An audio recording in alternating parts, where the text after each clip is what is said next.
Evangelio de mayo 2, 2017, del Santo Evangelio según San Juan. La gente le preguntó a Jesús: ¿qué signo vas a realizar tú, para que lo veamos y podamos creerte? ¿Cuáles son tus obras? Nuestros padres comieron el maná en el desierto, como está escrito: les dio a comer pan del cielo. Jesús les respondió: yo les aseguro, no fue Moisés quien les dio pan del cielo. Es mi Padre quien les da el verdadero pan del cielo.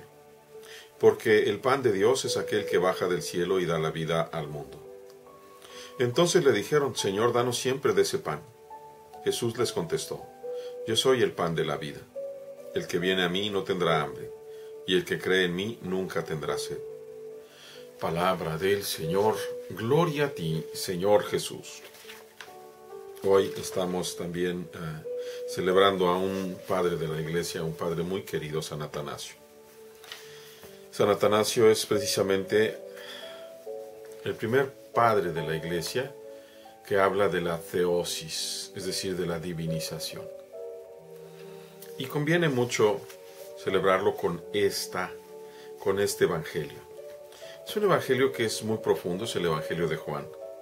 Voy a tratar de aproximarme, de hacer una explicación sencilla para ustedes, queridos hermanos. La escena se suscita en la ciudad de Cafarnaúm, o en la pequeña villa de Cafarnaúm. Sucede al día siguiente de la multiplicación de los panes, cuando aquellos, no digo que los 5,000, pero una buena cantidad de aquellos judíos que habían comido gratis hasta saciarse, buscan al Señor porque lo quieren proclamar rey. Ya se han dispersado algunos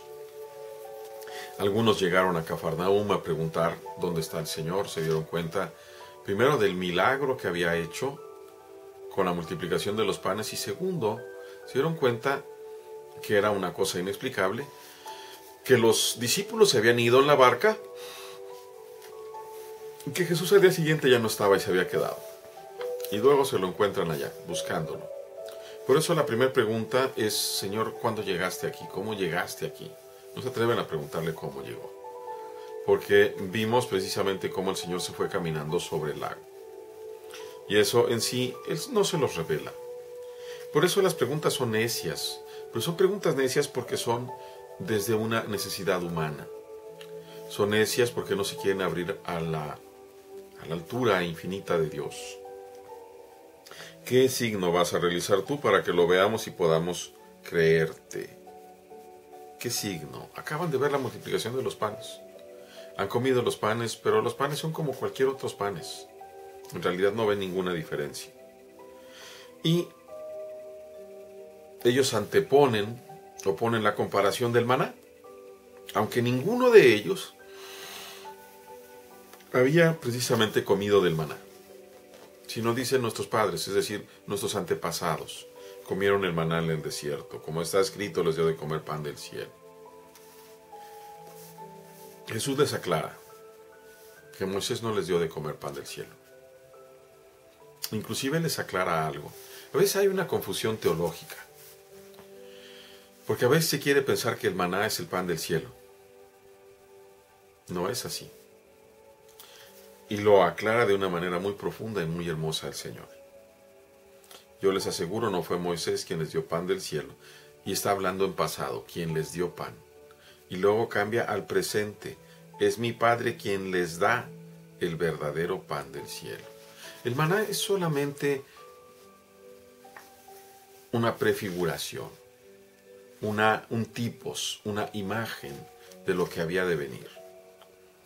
E inclusive el propio pan es una prefiguración. El pan de Dios es aquel que baja del cielo y da la vida al mundo.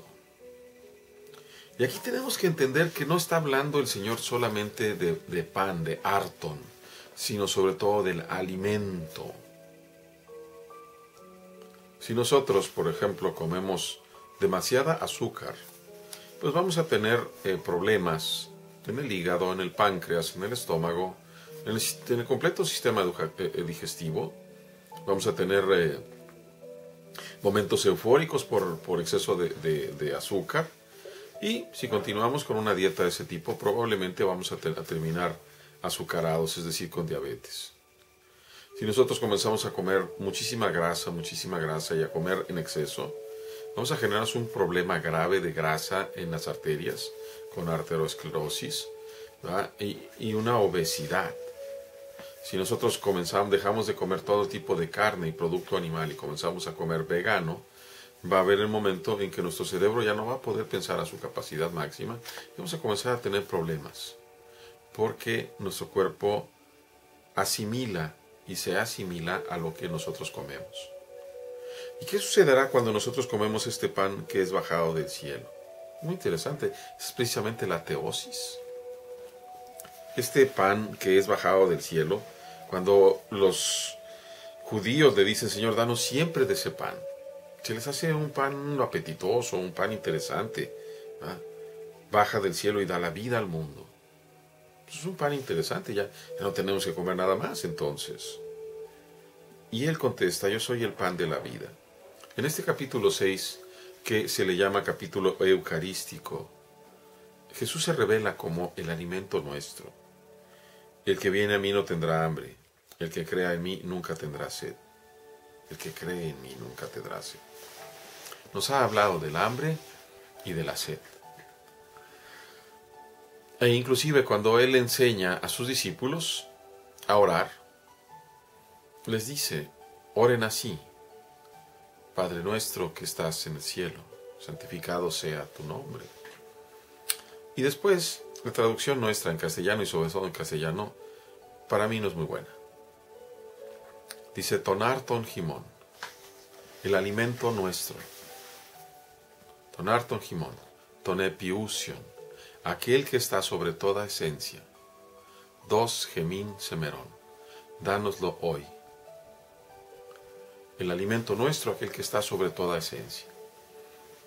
Porque el Señor Jesús, entre mañana y pasado vamos a estar viendo un poco más de este evangelio, en donde dice, mi carne es verdadera comida. Porque no comemos un pan. Comemos ciertamente el pan, convertido por la energía increada del Espíritu Santo, ¿verdad? Por el acto del Espíritu Santo, en conjunción con nuestra voluntad y nuestra fe. Dios nos participa del cuerpo y de la sangre del cuerpo que colgó en la cruz, el único cuerpo, y de la sangre que emanó de ese cuerpo. Nosotros diríamos en términos tomistas, seguimos viendo los accidentes del pan. Es decir, seguimos viendo el pan aún consagrado, seguimos viendo el vino. Nos sigue sabiendo como pan y como vino.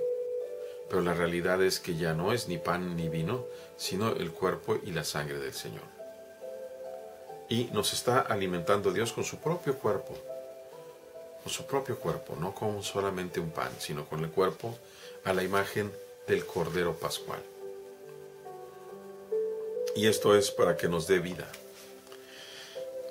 Nos alimenta así el Padre con el cuerpo del Hijo que Él mismo ha consagrado, que ha quedado completamente purificado por la obediencia en el amor, obediencia que llega al punto de sacrificarse a sí mismo, de inmolarse a sí mismo en la cruz,